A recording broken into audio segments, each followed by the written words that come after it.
Bismillahirrahmanirrahim. Assalamualaikum warahmatullahi wabarakatuh. Alhamdulillahi rabbil alamin.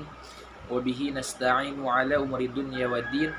Salatu wassalamu ala ashrafil anbiya'i wal mursalin. Sayyidina wa maulana Muhammadin. Wa ala alihi wa sahbihi ajma'in. Ashhadu an la ilaha illallah wahdahu la syarika lah. Wa ashhadu anna Muhammadan abduhu wa rasuluh. Rabbi shrah li sadri wa yassir li amri wahlul 'uqdatam min lisani yafqahu qawli. Amma ba'd. Pertama-tama yang saya hormati selaku dosen Ulumul Hadis Bapak Dr. Mukhrij Sidki, semoga beliau selalu dalam lindungan Allah Subhanahu wa taala. Amin ya Allah ya rabbal alamin. Sebelumnya perkenalkan, nama saya Muhammad Tommy Hasan Sajeli dari Prodi Ilmu Al-Quran dan Tafsir semester 2 kelas reguler B.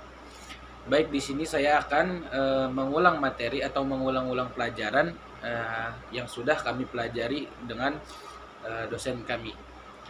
Ya, langsung saja.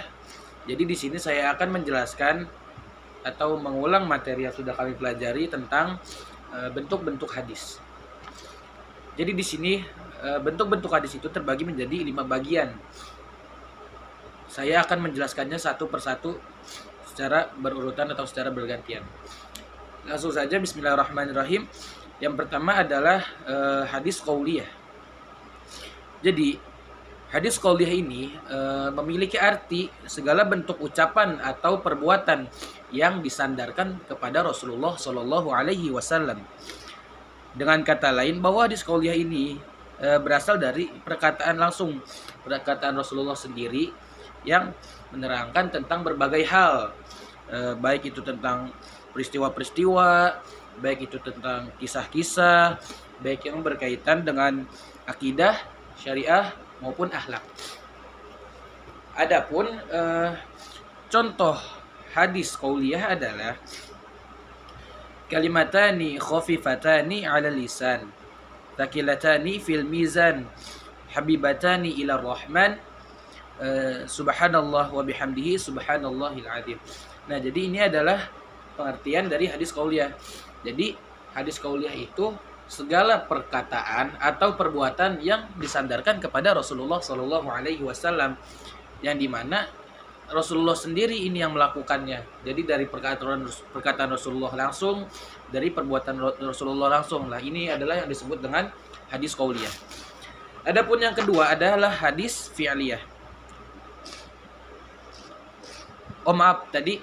Jadi hadis qauliyah itu seperti yang kita ketahui, qaul adalah perkataan. Jadi hanya perkataan saja. Jadi hadis qauliyah itu hanya perkataan Rasulullah Shallallahu Alaihi Wasallam. Lanjut. Adapun hadis yang kedua adalah hadis fi'liyah. Nah, ini baru. Hadis fi'liyah ini adalah hadis atau segala perbuatan. Jadi hadis fi'liyah ini adalah segala perbuatan yang disandarkan langsung kepada Rasulullah Shallallahu Alaihi Wasallam. Hadis tersebut berupa perbuatan Nabi. Nah, yang tadi itu adalah qauliyah, qaul yaitu perkataan. Nah, sedangkan ini fi'liyah, kata kerja atau bisa disebut perbuatan Rasulullah Shallallahu Alaihi Wasallam.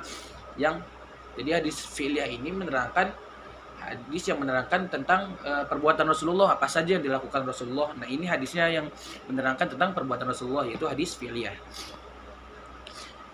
Nah, kita juga sebagai umatnya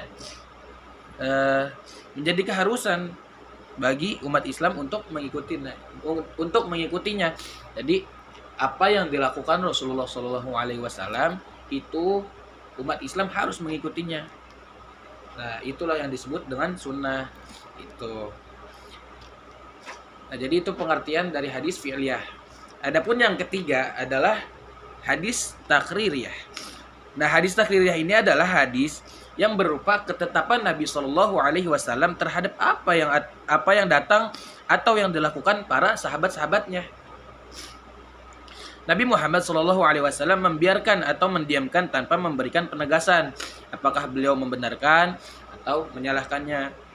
Nah, jadi hadis takririyah ini adalah ketetapan Nabi Shallallahu Alaihi Wasallam terhadap para sahabat-sahabatnya apa yang dilakukan para sahabat-sahabatnya gitu. Jadi Nabi pun membiarkan atau mendiamkan tanpa memberikan penegasan. Jadi Nabi pun tidak mengatakan kepada para sahabat, wahai sahabat ini tidak boleh.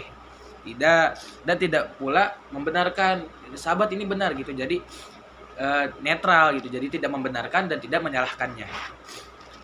Lanjut, ada hadis yang keempat adalah hadis Hammiyah. Jadi hadis Hammiyah ini adalah hadis yang berupa keinginan Nabi Muhammad SAW yang belum terrealisasikan. Misalnya keinginan Nabi Muhammad SAW untuk berpuasa di tanggal 9 Asyura.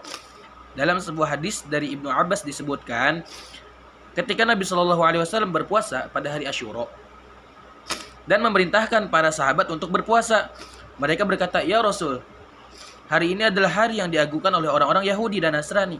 Rasulullah SAW bersabda, tahun yang akan datang insya Allah akan berpuasa pada hari yang ke-9. Nah, jadi pada puasa hari Asyura itu Rasulullah SAW memerintahkan kepada para sahabat untuk berpuasa. Nah, tapi para sahabat itu berkata kepada Rasulullah, "Ya Rasulullah, hari ini, di mana hari ini kau menyuruh kita untuk berpuasa itu adalah hari yang diagungkan oleh umat Nasrani dan umat Yahudi." Sehingga Rasulullah SAW memerintahkan kepada para sahabat untuk berpuasa di tahun selanjutnya pada hari ke-9 dan bulan Asyura, pada hari Asyura di hari ke-9. Adapun yang terakhir adalah hadis ahwali.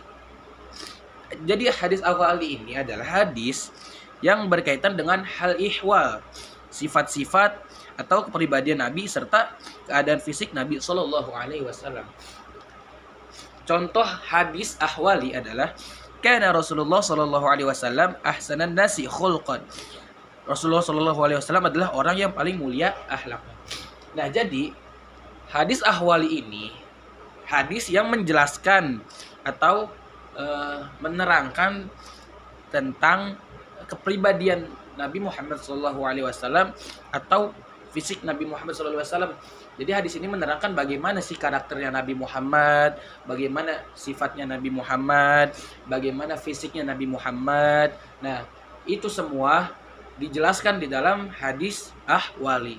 Nah, begitu. Jadi itulah kelima hadis. Jadi itulah tadi kelima bentuk-bentuk hadis yang sudah kami pelajari bersama dosen kami. Mungkin saya cuma bisa menerangkan sampai sini saja.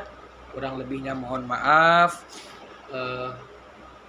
Unzur maqala wa la tanzur man qala. Lihatlah apa yang dibicarakan, jangan lihat siapa yang berbicara. Kurang lebihnya mohon maaf. Wabillahi taufiq wal hidayah. Assalamualaikum warahmatullahi wabarakatuh.